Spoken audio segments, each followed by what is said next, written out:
Also live life to the full. People say I've squandered fortunes, booze, gambling and women. Well, as my old mate Stan Bowles once said, a lot better than racing it. But I see Stan, you know, he has... is this mic all right? No. No? Shall I use that? Yeah. Shall I use that one? It's alright. 1, 2. Hello, that's better. But Stan, you know, he has landed on his feet at last. He's made a deaf and dumb for Maniac, owns an off licence next to the dog track opposite of Bookies. He said there is one drawback. It's 8 minutes walk to the nearest racecourse. But my football league career is well documented. I started Huddersfield Town when I served my apprenticeship. I had 8 terrific years there, scored a lot of goals, helped them into the First Division, now the Premier League under Ian Greaves. I was also making a name for myself in my off-the-park activities such as my womanising, nightclubbing and also my unusual dress sense. I was called up to join the England under-23 squad in Poland, and on my arrival at Warsaw Airport dressed in green velvet jacket, not this one, flowered, not into that, flowered open neck shirt, black leather trousers, cowboy boots. It was the great Sir Alf Ramsey who turned to the posse of English sports journalists and said, "Who the fuck is that?"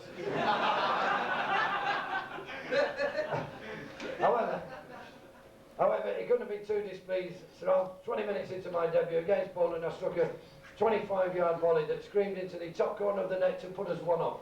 We went on to win the game 3-0, Mickey Shannon, Kevin Keegan scoring the other 2 goals. Next up was Russia, where we drew 2 apiece in Kiev. Don't know if any of you have been to Russia, ladies and gentlemen, but the best way I could describe it at night time was like the cemetery with lights. In fact, I can go one further. I mean, if, say, Wigan was in the middle of Russia, that would be their Las Vegas.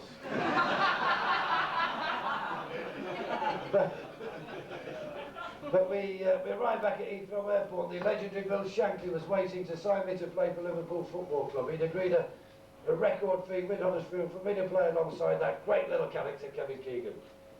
Now, unfortunately for me, the deal fell through due to my blood pressure.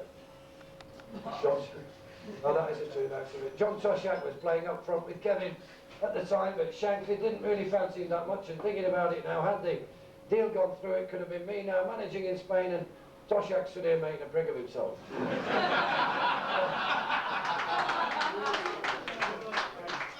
Anyway, back to Huddersfield. They sent me to hospital for 5 days tests to find out what could be the cause of my blood pressure.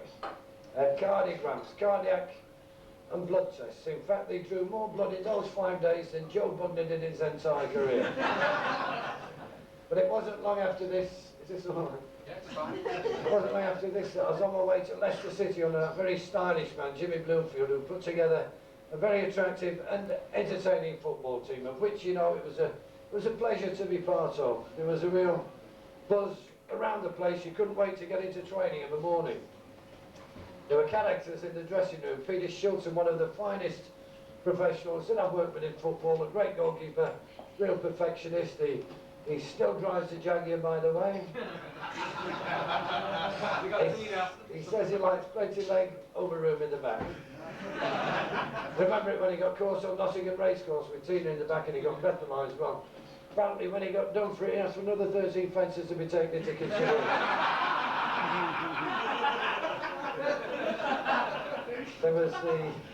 There's a flying winger, Lenny Glover, with whom I had the best understanding of any player that I've played with in football. It was almost telepathic. There's a brilliant midfield player, Keith Weller. I don't know if any of you can remember the time Keith wore a pair of black tights on Match of the Day. John Barnes, he wears them these days, ladies and gentlemen. When he's playing, that is because he's cold. Well, Keith wore them because his missus found him in his car on the Friday.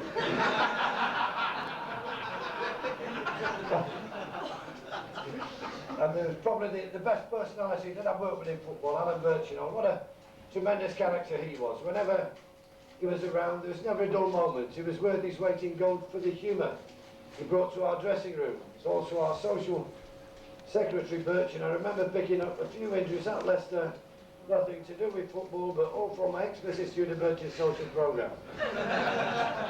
Scored scored a lot of goals there, got it the full England squad under Sir Alf Ramsey. Unfortunately, Sir Alfie got the sack, then that wonderful man Joe Mercer took over for the 1974 Home Internationals and Eastern European Tour. Great character Joe, but a little bit absent-minded, and during team talks he'd always put a smile on our face because he'd always be getting names mixed up. I remember him talking about the great Dutch midfield player Johan Cruyff. Joe called him Johann Strauss. The brilliantly gifted French World Cup star Platini. Joe called him Houdini. But you know, when Joe had a few drinks, he could also be as shrewd as can be now, as well as having that wonderful run in the 70s at Manchester City, along with Malcolm Allison, who we all know was a real tearaway. And Joe, he was out this night, he completely forgot that he had his own car, as usually arranged the lift more to be picked up, but this night he had his own car and he's making his way home through Manchester at a steady 60 miles an hour, including corners and roundabouts. 60 miles an hour, he wouldn't go over it, but he wouldn't come under either. And he's been chased by several police cars. It's when they first had the blue flashing lights, it was all very spectacular. They eventually managed to corner Joe, and as they made their way across, they were all shining the torches in Joe's eyes. The wily old fox Joe just quietly sat there, wound his window down, and the began to recognise him, said, "Okay, what's Malcolm done now?" Anyway. But he had this simple philosophy, Joe: go out and enjoy yourself, show the world what great players you are. And it works. We played the most delightful football under Joe Mercer. Played the home internationals, and it was up on the first leg of our Eastern European tour. First up was East Germany, where we drew one apiece in Leipzig. Mickey Shannon scored the goal. Next up was Bulgaria, Sofia, which proved a lucky visit for me, as not only did I score the winning goal in our 1-0 win, but I also took 2 granite cards off Malcolm McDonald. And I was keeping him out of the team at the time. The next up was the former Yugoslavia. I don't know if any of you can remember the time Kevin Keegan was beaten up at Belgrade Airport. Well, we'd been up most of the previous night playing cards, and Emily Hughes, Kevin and myself had shared a few glasses of champagne on the flight over to Belgrade. We arrived in the baggage reclaim area of Belgrade Airport, a little bit worse for wear, and as there were very few seats around, Kevin and I, we sat down on this conveyor belt. Stationary, it wasn't moving, nobody seemed to want to know anything. And out the corner of my eye, I noticed these 2 huge security guards waving for us to get off it. Off I got and said, "Come on, Kevin, we've got to move." However, Kevin was sat there with his hands round his ears. He was tired and knackered when suddenly these 2 guards, he rushed over, grabbed hold of Kevin, dragged him off to this office, where they gave him a severe beating, leaving him with his nose blooded and his mouth swollen. It's bad news, you know, really bad news. But I'm not here to tell you depressing things. Looking at the lighter side of the incident, it's quite obvious the guards couldn't possibly have known who we were, because had they known us all personally, there's no way they'd have picked on a nice guy like Kevin. Well, it's quite obvious it'd been Evelyn they'd given her. Fucking good idea. Well, wasn't exactly a happy trip to Yugoslavia, but we went out there then and not now. Now, the man who took over from Joe Mercer as England manager was the one that I had most trouble with at international level. That was Don Reilly. We'd had marvellous success at Leeds United. He built up a tremendous team there, but he never got to grips with the international scene at all. Remember when he first took over the job, he invited 90 First Division players to get together one weekend at the Hotel Piccadilly in Manchester, just to outline his plans for England's future. Now, can you believe how we all felt when we all arrived at the hotel on the Saturday night, all looking forward to this social occasion, as there was no game involved, just night was all together on the Saturday night. The meeting wasn't till the Sunday, but the very first thing Reeve said to us was that nobody goes out tonight, you know, what an atmosphere. Well, I did, and a couple of hours later made my way down to Soames Casino, where, you know, I met people there who looked just like Alan Ball, Alan Clark, Peter Storey. See, I don't want to get anybody into trouble here, it's not my style, but when we moved on to Slack Alice, Georgie Best Club, there were people there, the spitting image of Stan Moulters, Alan Hudson, Tony Gray. All stood at the bar talking to our hero, Bestie. Georgie was on your 3rd bottle, weren't you, George? Bottle, that is. But wasn't long after I left out the England setup that I was on my way from Leicester City to Bolton Wanderers, who were, you know, a fantastic move from here to the Wanderers. We were in the 2nd division at the time. They moved through to be the turning point in my life. It also saved me a fortune as the only nightclub here closed at 11.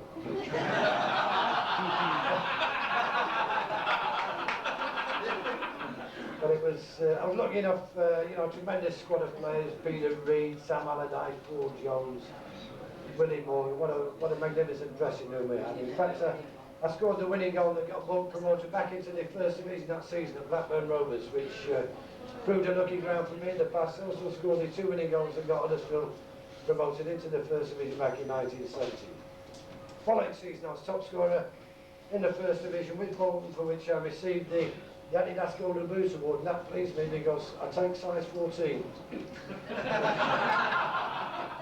But Liverpool's Kenny Dalglish came runner-up, and Kenny turned up at the awards in London to find that there was a happy hour. So he pissed off home.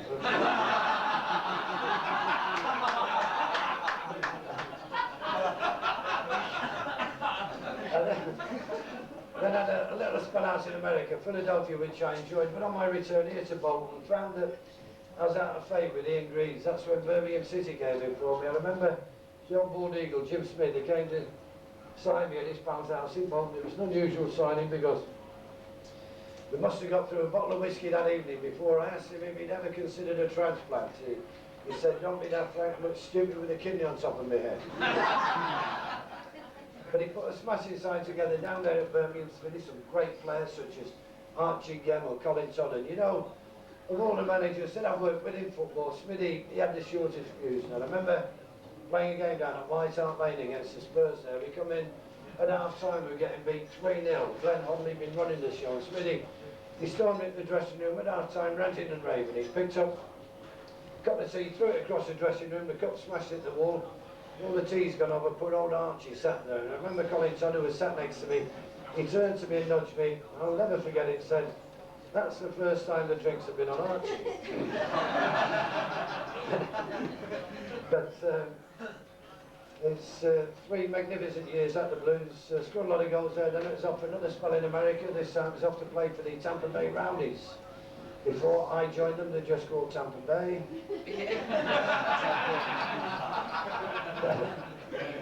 They had a magnificent stadium, beautiful pitch, just like Wembley at its best. I don't know if you're aware, ladies and gentlemen, that all the pitches in America are grass, and half the pitches are grass, half of them are astroturf. And on my first morning's training in Tampa, I asked one of the local players, which you prefer, grass or astroturf? He said, "Never smoked astroturf." You know?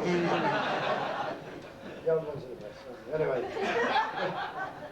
But it was a super spell out there, then it's back to Birmingham. Not long afterwards, Jimmy Smith, he got the sack. Ron Saunders took over. I was there 2 weeks. 14 days, too many under Saunders, and in that time made me think that maybe Don Revie did appreciate skill after all.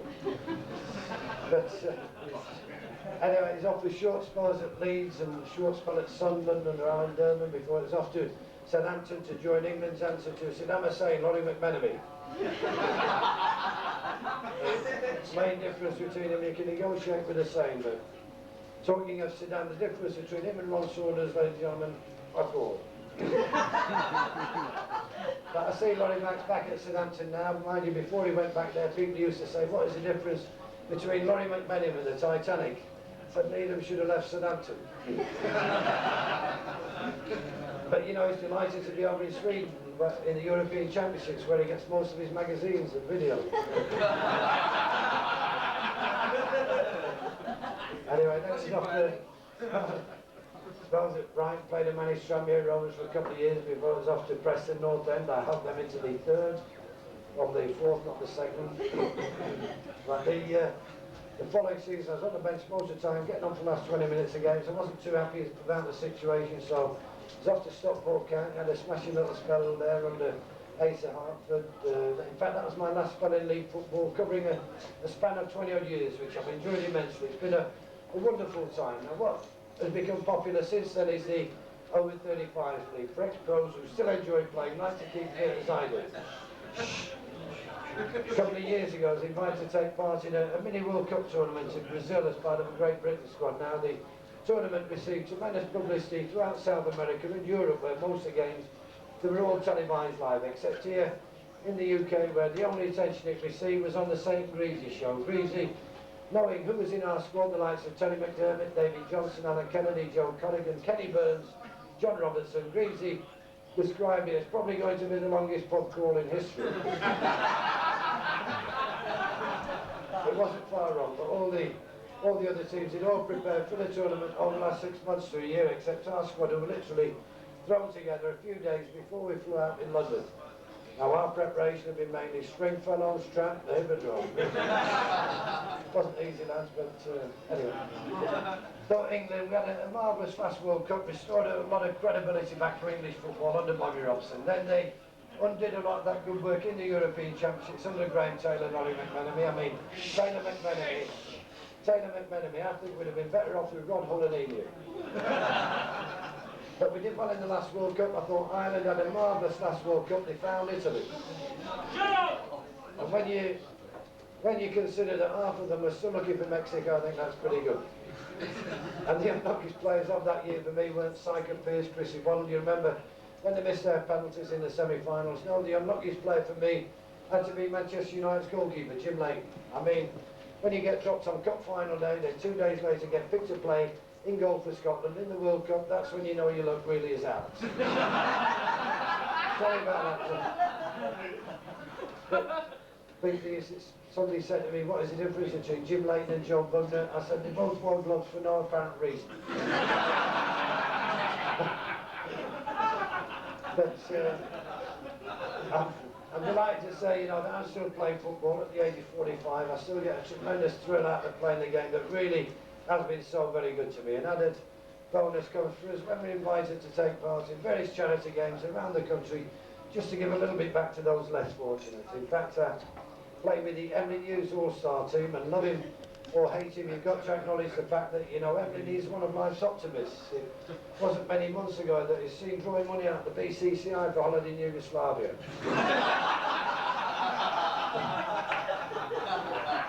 Emily thought it was one of life's great lovers till they discovered his wife suffered from asthma. Anyway. But we used to have one or two guests from the sporting world or the entertainment world playing with us, and a couple of months ago Alex the Hurricane Higgins, he turned out with us. And ladies and gentlemen, if any of you think it's quick on the snooker table, you should see what it's like with women. He was staying in the next room to me the night before the game. It was only a small hotel, the walls were very thin, and you could hear him quite out loud. He said to this woman, he says, I'll warn you, if I screw really, really hard, and I screw fast. And the woman said to him, oh, you know, will it hurt? He said, did it?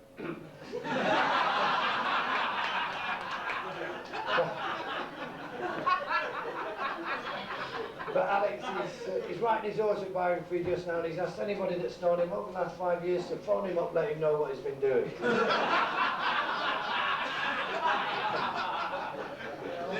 In fact, you know, he's in Canada just now. He went there a couple of weeks ago after he saw an advert on television saying, drink Canada dry. Terry Marsh, a boxer, he played with us last month. In fact, he played up front with me, but he was substituted early in the second half because his shooting was that bad. Kept missing the target, but fancy making a getaway in a fire engine.